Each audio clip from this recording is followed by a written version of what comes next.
하나님은 당신을 사랑하십니다. 여러분, 본격적인 여름이 시작되는 6월의 첫 주일을 맞이했습니다. 점점 기온이 올라가고 햇볕은 뜨거워지고 벌써부터 더위를 느끼는 분들도 아마 계실 것입니다.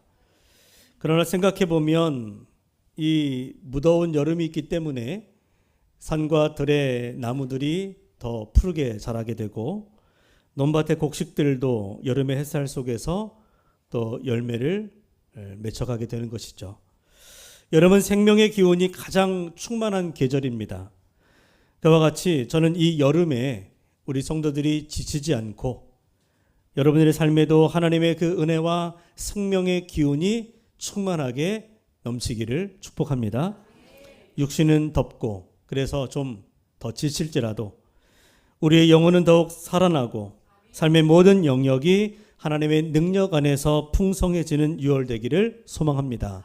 아울러 오늘 우리가 함께 나누는 말씀을 통해서 진정한 복음 안에 있는 그 하나님의 은혜와 능력을 더 깊이 경험하고 그 은혜와 능력으로 강건해지는 복된 한 달 되시기를 주님의 이름으로 간절히 축원합니다. 이 6월과 7월에 이제 우리가 함께 나누게 될 말씀은 로마서입니다. 로마서를 제가 이제 택하고 지금 이미 이제 새벽기도 시간에는 로마서를 우리가 함께 나누고 있는데 누구는 말합니다. 로마서가 복음의 정수다. 참된 복음의 진리가 로마서 속에 담겨 있다라고 말합니다.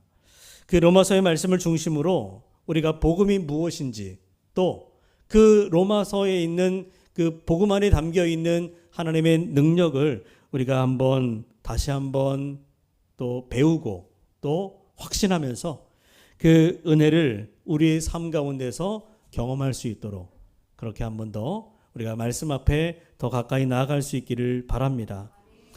로마서는 사도 바울이 로마에 있는 성도들에게 쓴 편지예요.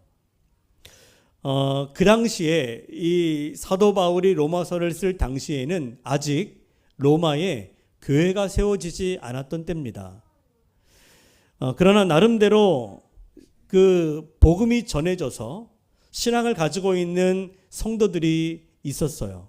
그들이 따로 모여서 신앙생활을 하고 있는 소식을 듣고 사도 바울이 그들의 신앙이 더욱더 견고해질 수 있기를 바라면서 쓴 서신서가 바로 이 로마서입니다. 여러분, 로마를 이야기하면 로마 그러면 떠오르는 말들이 있죠. 여러 가지가 있을 텐데 저는 이 설교를 준비하면서 이런 말이 떠올랐습니다. 로마에 가면 로마의 법을 따르라, 이런 말이 있었고 또 모든 길은 로마로 통한다. 아마 여러분들이 들어봤을 겁니다. 그 당시 로마는 정치, 경제, 문화, 군사 모든 면에서 세계 중심이었어요. 그 모든 사람들이 다 로마를, 지금 이제 우리나라 같은 경우에 서울처럼 사람들이 서울을 동경하고 또 서울로 모이는 것처럼 그 당시에 전 세계가 로마를 바라보고 로마로 모여들었다는 거죠. 그들은 강력한 군사력과 황제의 권위를 가지고 팍스 로마나라고 하는 단어를 만들어냅니다. 이게 로마의 평화라고 하는 말인데, 로마의 평화, 팍스 로마나라고 하는 말은 로마가 세계를 정복했기 때문에 로마의 지배 아래에 있으면 더 이상 전쟁은 없다. 로마 때문에 이제 세계는 평화롭게 될 것이다. 이 로마가 세계를 정복함으로 이 로마로 인하여 세계의 평화와 번영이 주어졌다라고 하는 것을 이야기하는 겁니다. 그러나 겉으로 보면 평화로운 나라처럼 정말 로마로 인하여 전쟁이 사라지고 실제로 이 로마로 인해서 향후 한 200년간은 전쟁이 없었어요. 그 평화로운 시대가 도래했다고 사람들은 좋아했습니다. 그러나 겉으로는 평화로운 시대인 것처럼 보이지만 사실은 그 평화는 무엇으로 만든 겁니까? 무력으로 만들어낸 거예요. 제국의 권력과 무력을 앞세워 만들어낸 인위적인 평화이기 때문에 이 힘의 균형이 깨지면 언제든지 무너질 수 있는 평화죠. 그리고 이 평화는 권력이 있는 사람들만이 누릴 수 있는 평화예요. 재물이 있고 돈이 있고 그 당시에 무언가를 가지고 있는 어떤 기득권이 있는 사람들에게만 평화가 있는 것이지 일반 사람들은 그 평화를 누릴 수가 없었던 거죠. 그러므로 한마디로 거짓된 평화라고 할 수 있습니다. 어쩌면 오히려 그 안에 로마의 평화 안에 있는 사람들은 무력에 짓밟혀 아우성을 치고 빼앗긴 자유로 인하여 탄식이 늘어나고 억눌린 자들의 슬픔이 그 땅에 가득했습니다. 겉으로는 평화와 번영이 충만한 것처럼 보이지만 사실상은 그 안에 살아가는 수많은 사람들의 영혼은 깊이 병들어 있고 또 죽어가고 있던 거죠. 자, 그러한 로마에 대하여 평화로운 나라, 평화로운 시대라고 외치는 사람들, 그들을 향해서 사도 바울은 또 다른 평화를 이야기합니다. 이 로마서를 통해서, 그의 서신서를 통해서 바울은 또 다른 평화를 이야기해요. 너희들이 지금 누리고 말하는 평화는 진정한 평화가 아니다. 참된 평화가 여기 있다. 사도 바울이 말하는 그 평화, 그것은 바로 예수 안에 있는 평화였습니다. 복음으로 만들어지는 하나님의 평화죠. 이 평화가 거짓된 평화를 대신할 것이라고 선포하는 말씀, 그것이 바로 로마서의 주제예요. 정말 바울은 믿었습니다. 그 로마의 칼과 제도와 문명이 아니라 오직 십자가에 달리신 예수 그리스도만이 진정한 평화의 주인이시고 복음이 세상에 참된 평화를 주는 하나님의 능력이라고 믿었습니다. 자, 그러므로 여러분, 오늘 우리가 이 말씀을 통해 한번 깊이 생각해 봐야 돼요. 팍스 로마나가 사실은 칼과 권력으로 억지로 만든 거짓된 평화, 위장된 평화인 것처럼 오늘 우리가 살아가는 이 시대, 우리가 누리고 있는 이 번영과 평화가 진정한 평화일까? 지금 우리는 전쟁이 없는 시대를 살아가고 있지요. 그러나 우리의 마음은 여전히 불안합니다. 늘 염려가 있고 고립과 두려움, 갈등과 분열이 가득합니다. 경제는 눈부시게 발전했고 기술은 성장했지만 사람들은 왠지 모를 더 깊은 공허와 우울 속에 빠져갑니다. 평화로운 시대를 살아감에도 불구하고 그 속에 살아가고 있는 우리 개개인들, 가정, 사회, 나라들, 겉으로는 안정되어 보이지만 그 내면은 서서히 무너지고 있는 거예요. 여러분 느끼지 않습니까? 이제 대통령 선거가 코앞으로 다가왔어요. 2일 남았습니다. 사전 투표를 하신 분들도 있을 테고 안 하신 분들도 있을 텐데 여러분 꼭 선거하시기 바랍니다. 바꾸면 이번에는 좀 나아지려나? 다들 그런 말들을 합니다. 어때요, 여러분? 나아질 것 같습니까? 왜 소망이 없으세요? 그렇죠. 모르겠습니다. 이 말이 아마 우리들의 마음에 사람에게 거는 기대가 없기 때문에 하는 얘기 같아요. 바꾸면 뭐가 나아지려나? 그 사람이 그 사람일 텐데. 바로 그렇기 때문에 여러분 지금 이 시대야말로 진정으로 필요한 것이 참된 평화예요. 세상이 만들어내고 사람이 만들고 제도가 만들고 어떤 문명이 만들어내는 평화가 아니라 진정으로 하나님이 주시는 그 하늘의 평화가 우리 가운데 덧입혀질 때 우리는 진정한 평화를 누릴 수 있습니다. 그래서 바울이 복음을 들고 로마로 가기를 원했던 것처럼 오늘 이 시대에 로마라고 할 수 있는 저 세상 속으로 우리도 참된 평화를 가지고 그 평화를 함께 누리기 위해서 진정한 평화로운 나라를 만들어 가기 위해서 우리가 붙들고 정말 들고 가야 될 것이 바로 복음이에요. 그 복음을 꼭 붙잡으시기 바랍니다. 복음은 하나님의 능력입니다. 복음은 세상을 변화시키는 능력입니다. 복음은 사람을 변화시키는, 사람을 살리는 생명의 능력입니다.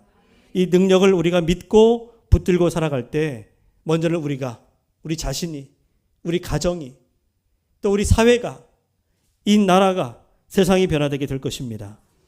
오늘 이 시간 그 복음의 본질을 분명하게 깨닫고 그 복음을 붙잡으시고 그 복음의 능력으로 살아가는 은혜가 있기를 축원합니다. 그리고 우리 대적교회가 이 복음을 붙들고 이 세상과 문화를 이기며 하나님 나라를 이 땅 가운데 세워가는 그 복음의 통로가 되시기를 주님의 이름으로 간절히 축원합니다. 자, 그렇다면 진정한 복음이란 무엇일까? 참된 평화가 있고 정말 이 세상을 변화시키는 그 능력이 되는 복음이 무엇입니까? 로마서에서 사도 바울이 가장 많이 외치고 강조하는 말이 복음이에요. 무려 이 복음이라는 단어가 복음서 안에, 로마서 안에 한 60회 이상 사용되고 있습니다. 그만큼 바울에게 있어서 복음은 그의 사역의 출발점이고 그의 사역의 중심이 되었고 그의 사역의 목적이에요. 복음을 위해서 살고 복음을 위해서 죽는다. 이것이 사도 바울의 복음에 대한 신앙의 태도였습니다. 그는 복음을 위해서 부름받았고 복음을 위해서 헌신했고 복음을 위해서 자신의 모든 것을 바쳤습니다.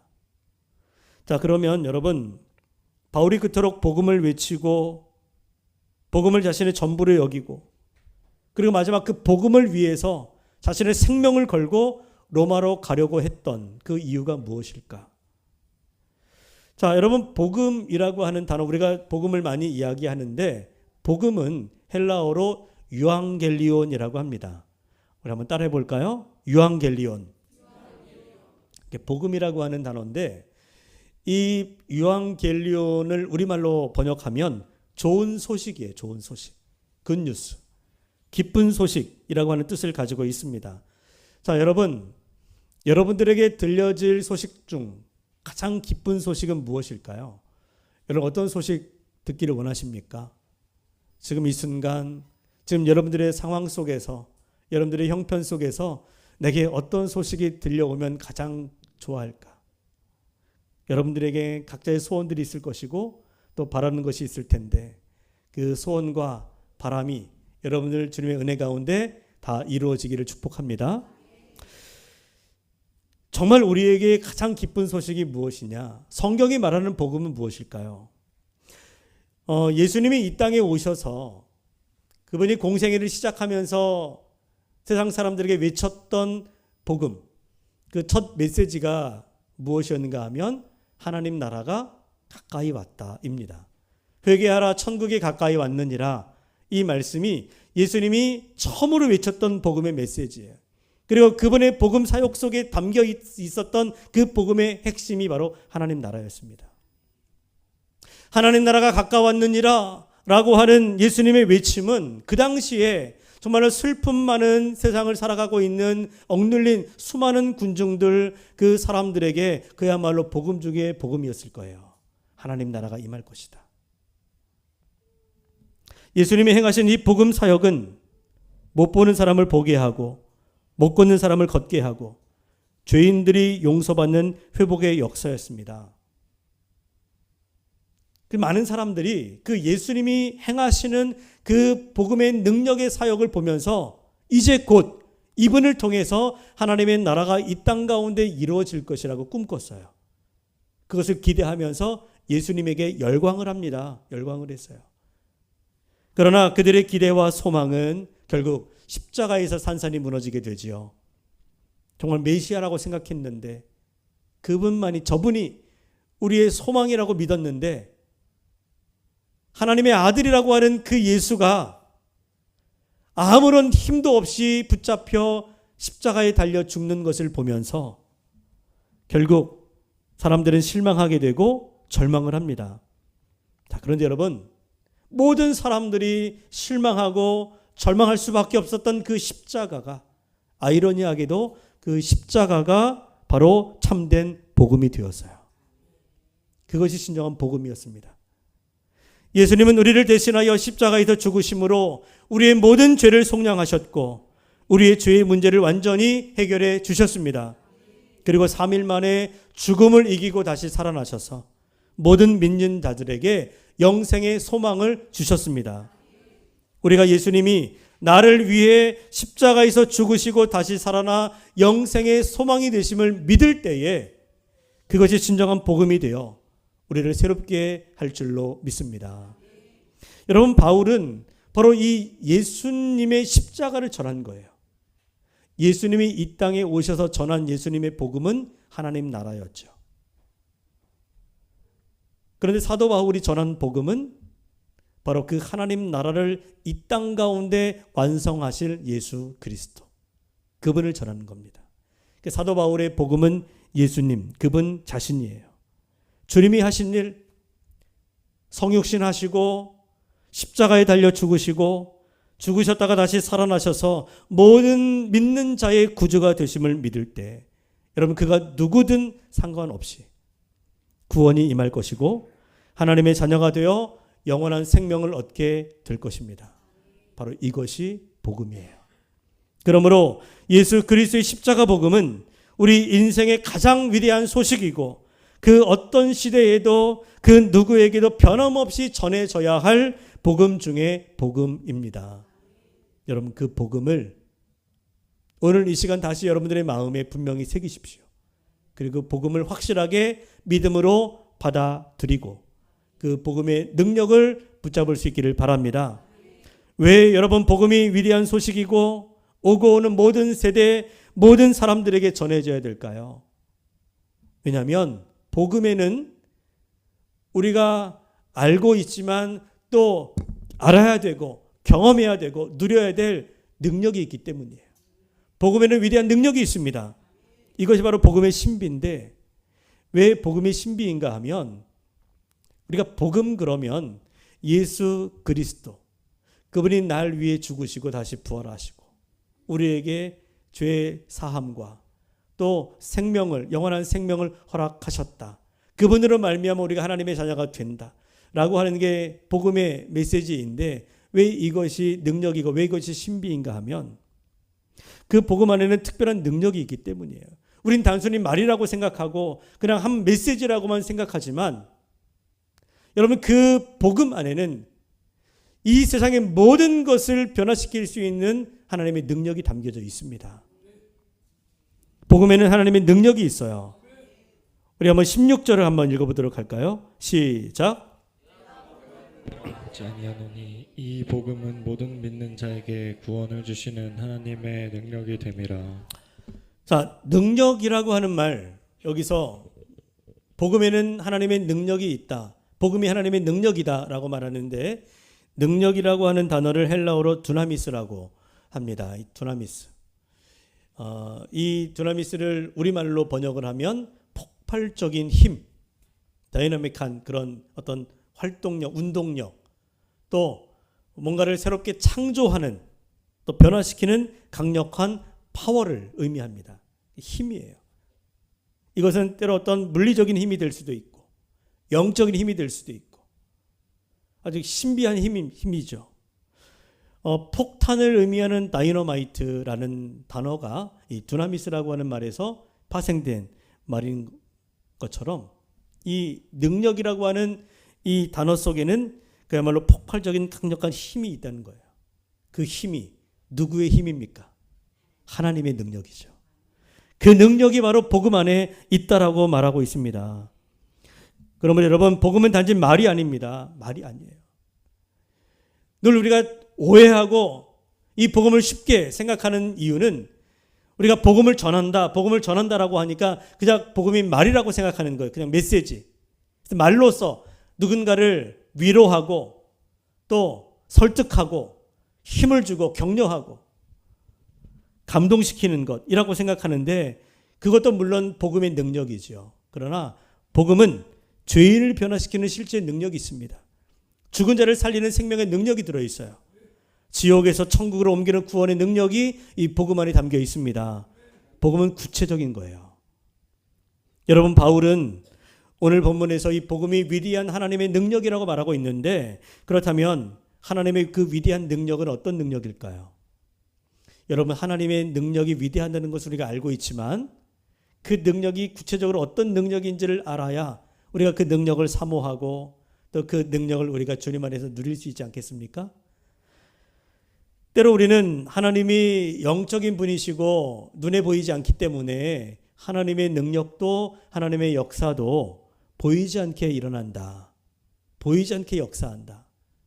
때로 바람처럼 때로는 우리 영적으로 또 정신적으로 뭐 이렇게 역사한다라고 생각하기 쉬운데 그렇지 않습니다. 하나님의 능력은 하나님의 그분의 어떤 성품 또 그분의 본성과 뜻을 이루는 전능하신 능력이에요. 전능하신 능력입니다. 창조와 구속하심, 회복과 치유, 심판과 영광을 이루는 실제적인 능력이 바로 하나님의 능력이죠. 우리가 성경을 딱 펼 때에 제일 먼저 보게 되는 만나는 하나님의 능력이 어떤 능력입니까? 창세기 1장 1절을 보면 태초에 하나님이 천지를 창조하시니라. 창조의 능력이에요. 하나님은 말씀으로 세상을 창조하셨습니다. 여러분, 창조라는 게 뭡니까? 창조는 무언가를 만드는 거죠. 근데 만드는 것인데 그냥 만드는 게 아니라 아무것도 없는 무에서 유를 만들어내는 거예요. 이게 가능합니까? 아무것도 없는데 어떻게 무언가를 만들어낼 수 있겠어요? 뭔가 새로운 것을 만들어내는 거, 우리 사람에게는 기술이 있기 때문에 뭔가 새로운 것을 만들어내는 능력이 있습니다. 근데 그것도 뭔가 있을 때 그걸 재료로 삼아서 새로운 뭔가를 만들어내는 거죠. 이것은 창조가 아니라 뭐예요? 발명이죠, 발명. 창조는 하나님만이 하실 수 있어요. 하나님은 전능하신 능력으로 지금도 복음 안에서 우리를 새로운 피조물로 재창조해 나가십니다. 여러분의 인생의 모든 문제를 하나님은 창조의 능력으로 변화시킬 수 있어요. 여러분 새롭게 되기를 원하십니까? 지금 뭔가를 좀 바꾸고 싶다? 뭐 이 나라가 중요한 게 아니라 여러분 자신이 먼저 바뀌어야 돼요. 여러분의 가정이 변화되어야 합니다. 우리 교회가 바뀌어야 되잖아요. 근데 어떻게 새롭게 될 수 있습니까? 우리를 새롭게 할 수 있는 그 새롭게 하는 우리 모든 피조물들을 새롭게 하는 그 창조의 능력은 오직 하나님의 능력 안에 있어요. 고린도후서 5장 17절 그런즉 누구든지 그리스도 안에 있으면 새로운 피조물이라 이전 것은 지나갔으니 보라 새 것이 되었도다. 여러분 복음을 믿을 때 그 하나님의 놀라운 창조의 능력이 우리를 새롭게 할 줄로 믿습니다. 또한 하나님의 능력은 부활의 능력이에요. 예수님을 죽은 자 가운데 살리신 그 능력이 하나님의 능력이죠. 예수님이 하나님이시고 예수님이 전능하신 분이기 때문에 죽었다가 다시 본인이 자기를 살린 게 아니에요. 예수님은 완전히 죽으셨습니다. 그런데 하나님께서 그 부활의 능력으로 그분을 살리신 거죠. 로마서 8장 11절 우리 함께 읽어봅니다. 시작. 예수를 죽은 자 가운데서 살리신 이의 영이 너희 안에 거하시면 그리스도 예수를 죽은 자 가운데서 살리신 이가 너희 안에 거하시는 그의 영으로 말미암아 너희 죽을 몸도 살리시리라. 아멘. 죽은 자 가운데서 예수를 살리신 그 하나님의 거룩한 능력이 우리 안에 있기 때문에 우리가 복음을 믿을 때 그분의 부활의 능력이 우리를 다시 살리게 될 것입니다. 그래서 우리가 예수를 믿을 때 죽어도 살겠고. 할렐루야. 여러분 하나님의 부활의 능력은 절망 속에서 다시 소망을 갖게 하고 넘어진 인생을 다시 일으키는 능력으로 여러분 안에 역사할 것입니다. 또 하나님의 능력은 구원의 능력입니다. 그래서 그가 어떤 사람이든 복음을 믿을 때 죄사함을 받게 되고 구원을 받습니다. 스스로 빠져나올 수 없는 그 기가 막힌 웅덩이 죄의 수렁에서 우리를 건져주시고 사망의 권세 아래 놓인 인간을 건져내어 하나님의 자녀로 삼아주시는 것, 그것은 바로 하나님의 구원의 능력 안에 있습니다. 그래서 하나님의 능력은 또한 용서의 능력이기도 합니다. 우리의 죄의 문제가 해결되지 않으면 우리는 구원받을 수 없잖아요. 그런데 하나님에게 용서의 능력이 있으셔서 그가 어떤 죄를 지어도 아무리 무거운 죄를 할지라도 모든 죄를 깨끗하게 하시는 능력이 바로 하나님의 용서의 능력 안에 있습니다. 이 용서의 능력으로 말미암아 주홍빛 같은 우리의 죄를 할지라도 눈보다 더 희게 할 것이고 우리가 우리 자신조차 용서할 수 없는 그런 실망스럽고 절망할 수밖에 없는 그런 자리에서도 다시 새롭게 새 출발할 수 있도록 우리를 일으켜 세워 주십니다. 그 용서의 능력이 오늘 저와 여러분들의 죄를 다 사하시고 우리를 새롭게 하신 줄로 믿습니다. 그리고 이 모든 하나님의 능력은 바로 사랑의 능력 안에서 이루어지는 거예요. 창조의 능력과 부활의 능력과 구원의 능력, 용서의 능력은 이 세상을 사랑하시는 그 하나님의 사랑 안에서 이루어지는 것입니다. 우리가 아직 죄인되었을 때 하나님은 이미 우리를 구원하고자 하는 계획을 가지고 독생자를 이 세상을 향해 보내주셨습니다. 왜냐하면 사랑 때문이죠. 더 이유가 없습니다. 여러분, 하나님은 여러분들을 사랑하십니다. 하나님은 여러분들을 사랑하세요.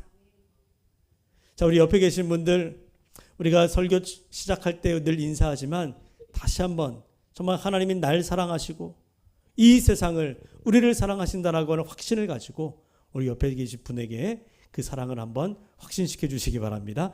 하나님은 당신을 사랑하십니다. 하나님은 당신을 사랑하십니다. 여러분, 하나님은 복음 안에서 그 하나님의 능력을 가지고 이 땅 가운데 하나님의 능력을 이루시며 그 구원을 시작하실 뿐만 아니라 우리 안에서 지금도 계속해서 일하고 계십니다. 하나님은 살아계십니다. 지금도 일하세요. 그래서 우리가 복음을 믿고 살아갈 때 하나님은 그 크신 능력으로 우리를 영생에 이를 때까지 끝까지 우리를 지키시고 끝까지 우리를 도우시고 끝까지 우리를 인도하실 것입니다. 빌립보서 1장 6절 우리 한번 확신하며 읽어볼까요? 시작. 너희 안에서 착한 일을 시작하신 이가 그리스도 예수의 날까지 이루실 줄을 우리는 확신하노라. 여러분, 하나님의 능력은 결코 우리 생각 속에 있는 그냥 추상적이거나 관념적인 것인 그런 허상이 아니에요. 그냥 어떤 환상이나 그냥 어떤 말, 그냥 만들어내는 어떤 이미지가 아닙니다. 우리들의 삶의 구체적인 문제와 상황 속에 실제로 역사하는 힘이에요. 그 복음을 믿을 때 하나님의 능력은 우리의 삶을 놀랍게 회복시켜 주실 것입니다. 하나님은 지금도 살아서 역사하십니다. 여러분, 이런 놀랍고 위대하신 하나님의 능력은 복음 안에, 오직 복음 안에서만 나타날 수 있어요. 왜냐하면 예수님만이 하나님께로 이룰 수 있는 유일한 길이시고 그분만이 길이고 진리이고 생명이기 때문에 복음은 예수님 자체 아닙니까? 그러므로 복음 안에서만, 예수 안에서만 하나님의 온전하신 능력을 누리게 될 수 있어요. 여러분들이 이 세상을 살아가는 동안에 진정으로 하나님의 능력과 은혜, 하나님의 위대하심을 경험하기를 원한다면 반드시 예수 그리스도를 구주로 고백하시고 십자가 복음을 받아들이시기 바랍니다. 오늘날 많은 사람들은 이렇게 말해요. 예수님도 물론 중요하지만 돈도 필요하고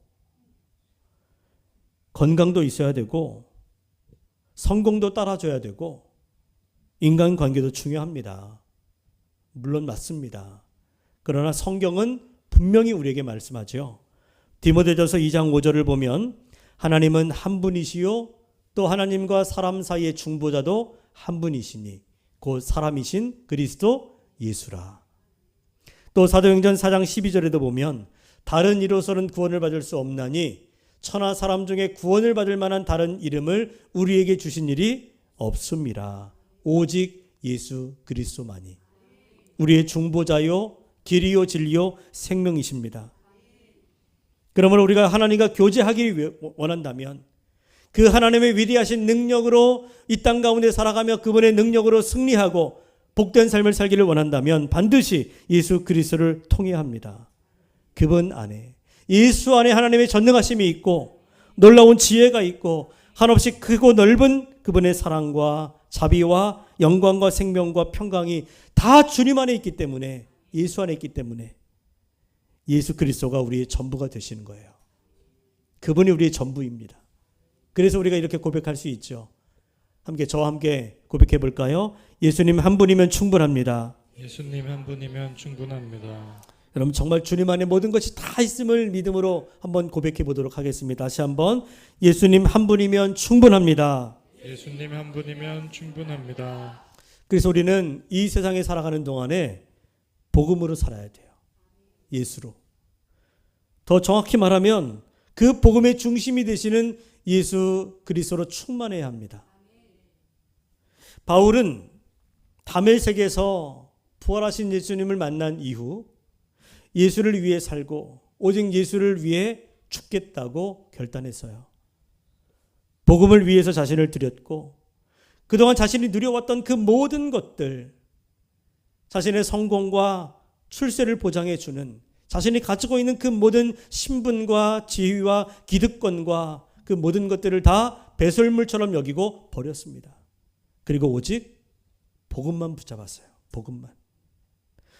로마서를 쓰고 있는 이 바울은 이렇게 말로만, 글로만 복음을 말하고 예수를 전하지 않았습니다.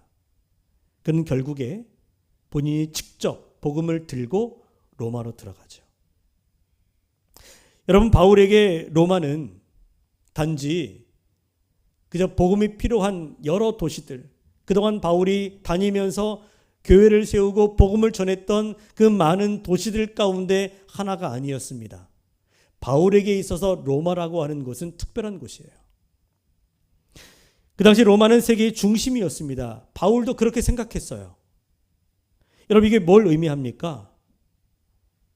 세계의 중심이 되는 로마가 변하면 다 변한다는 거죠. 그곳이 바뀌면, 그곳이 변화되면 세계 전체가 다 변할 수 있다라고 바울은 생각했습니다. 그래서 그 로마로 뛰어들어가 그 세상의 한복판인 로마로 들어가서 복음으로 로마를 정복하고 변화시켜서 그런 말미암아 세상을 하나님의 나라로 바꾸겠다라고 하는 하나님의 꿈을 가지고 로마로 들어가는 거예요.